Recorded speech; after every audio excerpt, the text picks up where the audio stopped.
Salut! Bon alors depuis quelques semaines je reçois de plus en plus de messages, ce qui me fait vraiment énormément plaisir, donc déjà je voulais vous dire merci. Dans la majorité des cas, vos questions elles concernent soit les visas, soit alors vous me demandez des conseils. Il faut savoir que pour les visas, je n'y connais pas grand chose. J'ai fait les miens il y a un bout de temps, mon PVT c'était sous forme papier. Puis les procédures changent tout le temps, les critères changent tout le temps, je connais encore moins de trucs sur le visa étudiant, si on peut travailler ou non, combien d'heures, je n'y connais rien.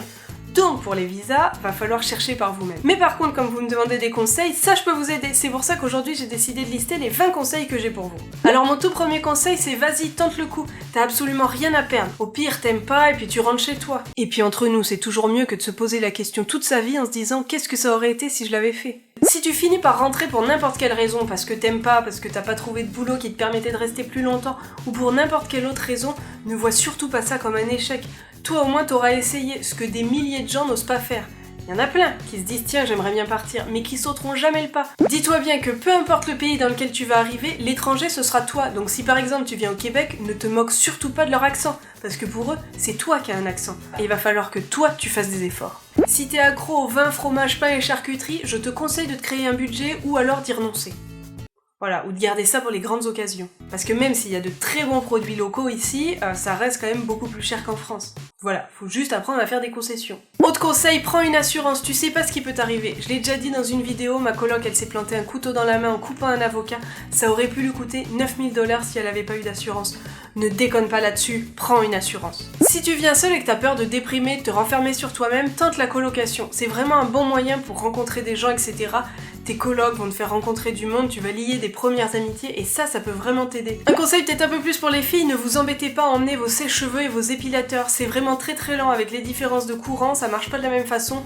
Il faut à peu près 6 heures pour arriver à s'épiler convenablement une jambe. C'est pareil les gars pour les tondeuses, si elle est branchée sur secteur pour fonctionner, ça va être vraiment très lent. Je vous conseille vraiment d'acheter tout ce qu'il vous faut sur place dans le pays dans lequel vous serez, ça marchera bien mieux. Et en plus ça fait gagner de la place dans la valise. Et ça, faut l'avouer, c'est quand même non négligeable. Un autre conseil qui est vraiment très utile, c'est de faire une copie de ces documents importants sur internet. Tu peux te les envoyer par mail, les stocker sur Dropbox ou une autre plateforme, mais ne garde pas ça juste sur ton ordi ou tes disques durs. Tu peux te le faire voler, tu peux le casser, etc. Il peut arriver plein de choses. Ah, et fais aussi une copie de ton visa, c'est vraiment super utile ça. Réfléchis bien à la période à laquelle tu veux arriver dans ton nouveau pays. Perso, si tu viens au Canada et plus précisément à Montréal, je te déconseillerais un peu d'arriver en novembre. Il se met à faire froid, il pleut, etc. Ça peut un peu jouer sur le moral les premiers temps, mais par contre, essaye plutôt d'arriver autour de avril, mai, juin.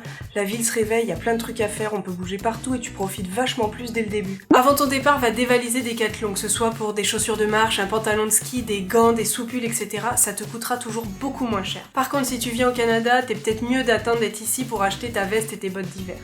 C'est le seul truc, mais sinon, fonce chez Decathlon. Si tu veux rencontrer du monde, n'hésite vraiment pas à aller faire du bénévolat, à t'inscrire dans un club de sport, une salle de gym, à aller faire des soirées, etc. Ça peut vraiment te permettre de rencontrer plein de gens dès le début. Un autre conseil, si t'es pas encore parti et que t'as un peu peur de te retrouver seul, n'hésite pas à regarder s'il y a des gens qui ont le même projet et qui seraient prêts à faire des soirées. Nous, c'est ce qu'on avait fait. On avait créé des soirées rencontres, que ce soit à Paris ou à Lyon. On s'était tous rencontrés, on avait créé des amitiés. Certains ont décidé qu'ils feraient une colocation en arrivant. Nous, on avait décidé de faire un road trip. Donc voilà, ça te permet quand t'arrives, t'as déjà une espèce de cocon familial, t'as déjà des amis, des connaissances, et ça va t'éviter ce coup de déprime en arrivant. Autre chose, parfois on se fait toute une idée de la ville dans laquelle on va arriver et on peut être déçu. Il y en a qui par exemple sont arrivés à Montréal, s'étaient fait toute une image et sont déçus. Et ben ça sert à rien de rester, autant aller voir une autre ville. Par exemple si t'es au Canada, va à Québec, va à Toronto, essaye aussi Vancouver. Il y a plein de possibilités, mais ça sert à rien de rester dans une ville où t'es pas bien. T'es là pour une durée plus ou moins longue, autant ne pas se faire chier dans un endroit. Il faudrait être stupide là. Si tu viens vivre au Canada, faut vraiment t'enlever l'idée de la tête du rêve canadien où on trouve un job en 2 minutes et où la vie est fantastique. Oui, la vie est fantastique, je pense que je le dis assez souvent à quel point j'aime ma vie ici, à quel point j'aime être ici, et à quel point je trouve qu'on a une chance d'être ici. Je pense que j'en saoule beaucoup avec ça. Par contre, quand j'en entends qui me disent oui, on va arriver ici, on va trouver un job en 2 minutes, dans notre branche, au salaire qu'on veut. Et non, dans la majorité des cas, tu vas trouver un job alimentaire plus ou moins facilement, ça c'est sûr, mais par contre, dans des branches ou dans ta branche, tu vas un peu plus galérer. Il va falloir se bouger, il va falloir revoir ses exigences plus ou moins à la baisse, parce que quand on arrive, les Français sont pas spécialement attendus. Et je pense que c'est les gens qui se disent « ça va être le rêve canadien, on va trouver en 2 minutes » qui vont au final être le plus déçus. Alors que si tu viens en te disant « bon, je vais peut-être galérer les premiers mois, et ben là au moins tu vas vraiment te bouger, tu vas vraiment te démener. Autre conseil que je peux vous donner si vous hésitez à franchir le pas parce que vous avez peur d'être déçu dans le pays dans lequel vous voulez aller, c'est de venir en vacances, même juste une semaine. Moi c'est ce que j'avais fait, j'avais peur de pas aimer ça ou quoi, donc j'étais venue, j'avais absolument adoré la ville, et je m'étais dit faut que je revienne. Donc je suis rentrée, j'ai pris un visa et je suis revenue. Mais voilà, peut-être que j'aurais jamais franchi le pas si j'étais pas venue avant, même très certainement. Même c'est certain. Autre chose vient avec une somme d'argent qui va te permettre de tenir environ 3-4 mois, histoire de pouvoir assurer tes arrières. Quand on arrive, on est relativement euphorique, ça fait 1 an qu'on prévoit notre voyage, on a envie de profiter, on va au resto, on sort, on va boire des coups, on fait plein de trucs, il y a en même temps trouver un appart, possiblement le meubler, et plein d'autres choses. Et on fait en général tout ça sans avoir de job. Ton compte va très vite descendre et après tu peux possiblement te retrouver un peu dans la merde. Donc, vaut mieux assurer ses arrières et économiser avant son départ qu'être obligé de rentrer au bout de 4-5 mois parce qu'on n'a plus un rond. Ça foutrait un peu les poules. Légèrement. Autre conseil, t'expatrier c'est ton projet donc c'est à toi de faire les recherches. Tu peux pas attendre que les gens viennent te donner sur un plateau toutes les informations.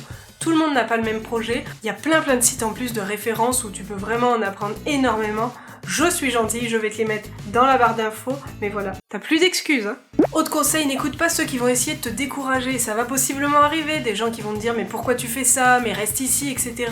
Ne les écoute pas, si c'est ton rêve, vis-le, c'est ta vie après tout, tu t'en fous de la vie des autres. Faut être prêt aussi à faire des concessions, parce que quand tu t'expatries, c'est un peu repartir à zéro, que ce soit professionnellement ou dans ton cercle d'amis, etc. Sur plein de sujets, tu repars à neuf, c'est un peu une nouvelle naissance. C'est très imagé, mais voilà, c'est un peu ça. Et le dernier conseil que je puisse te donner, qui est à mes yeux le plus important, c'est vis-le à fond. Fais tous les trucs les plus dingues que t'as toujours rêvé de faire et que t'as jamais eu l'occasion de faire. T'auras préparé ce projet pendant des mois, des années, donc fais tout ce que tu peux pour ne pas regretter. Vraiment, moi, partir a été l'une des meilleures décisions de ma vie et je le regrette pas une seule seconde. Là, j'ai envie de pleurer, ce qui est totalement ridicule parce que je suis super contente. Je sais pas pourquoi je suis super émotive, mais voilà, fais-le.